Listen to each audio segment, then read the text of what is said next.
एक समय की बात है। एक छोटे से गांव के पास घना जंगल था। उस जंगल में एक चालाक और शरारती बंदर रहता था, जिसे सब प्यार से बंदर मामा कहते थे।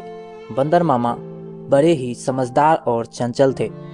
उनका काम था पैरों पर झूला झूलना, गांव वालों की टोकरी से फल चुराना और हर किसी को अपनी शरारतों से परेशान करना। वहीं दूसरी ओर गांव में रामलाल नाम का एक व्यक्ति रहता था। रामलाल अच्छा आदमी था, पर उसकी एक बुरी आदत थी शराब पीने की। दिन में मेहनत मजदूरी करता और रात को गांव के एकांत कोने में बैठकर शराब पीता। धीरे धीरे उसकी यह आदत बढ़ती गई और वह अक्सर नशे में धुत होकर रास्ते में गिरा पड़ता। एक दिन बंदर मामा ने देखा कि रामलाल अपनी शराब की बोतल लेकर जंगल के पास बैठा है। बंदर मामा को शरारत सूझी। उसने सोचा, आज इस इंसान की शराब चखकर देखता हूँ, आखिर यह क्या चीज़ है जिसके बिना यह रह नहीं पाता। जैसे ही रामलाल थोड़ी देर के लिए सुस्ताने लगा, बंदर मामा पेड़ से छलांग लगाकर नीचे आया और उसकी शराब की बोतल उठा ली। पहले उसने सूंघा और फिर एक घूंट पी लिया। बस फिर क्या था, शराब का असर कुछ ही देर में बंदर मामा पर चढ़ भी गया। बंदर मामा लड़खड़ाने लगा, कभी इधर गिरता कभी उधर। उसे समझ नहीं आ रहा था कि वह क्या कर रहा है।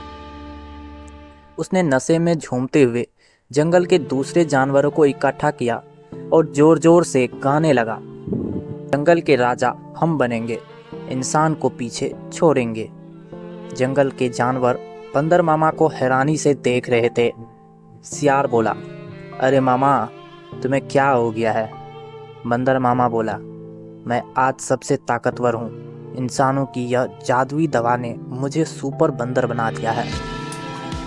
रामलाल जब उठा तो उसने देखा कि उसकी शराब की बोतल खाली है और बंदर मामा जमीन पर बेसुध पड़ा है। उसे हंसी भी आई और दुखी भी।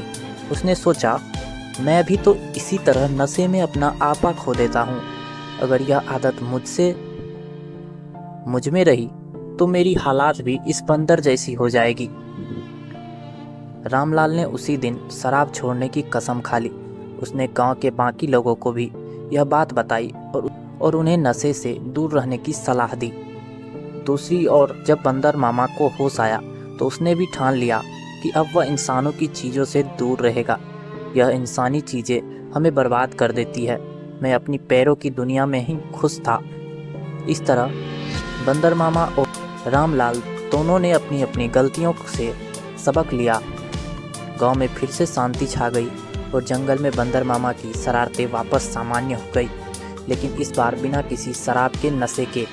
शिक्षा, नशा न सिर्फ इंसानों बल्कि किसी के लिए भी खतरनाक हो सकता है।